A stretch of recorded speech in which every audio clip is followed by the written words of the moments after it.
সাগর তীরে দাঁড়িয়ে যেই মেয়েটা বাউন্ডুলে ছেলেটার হাত ধরেছিল, সে আজও অবধি থেকে গেছে জেদ করে। যে মেয়েটা 10 টাকার ঝালমুড়ি হাতে নিয়ে গঙ্গার ঘাটে গিয়ে আঁচল পেতে বসতে দিয়েছিল তার সাধের মানুষটাকে, সেও আজ অবধি থেকে গেছে।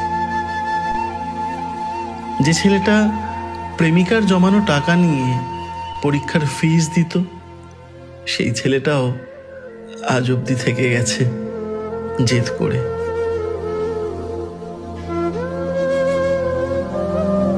যে ছেলেটা সবাইকে উপেক্ষা করে এই সাদামাটা লড়াই করা মেয়েটার হাত ধরেছিল, সেও আজ অবধি থেকে গেছে জেদ করে। আসলে আমরা সবাই থাকতেই আসি, সম্পর্ক ভেঙে যাবে এমন ইচ্ছে কারো থাকে না, থাকার কথাও নয়। সম্পর্ক যদি পৃথিবীর আদিম সত্য বলে মনে হয়, তবে থেকে যাওয়াটা সহজাত প্রবৃত্তি বলেই মেনে নেওয়া উচিত।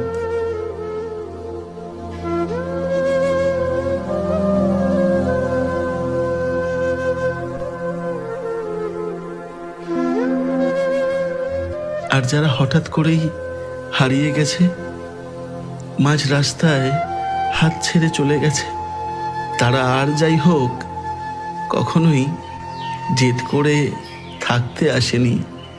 সম্পর্ক তাদের সাহস শেখাতে পারেনি।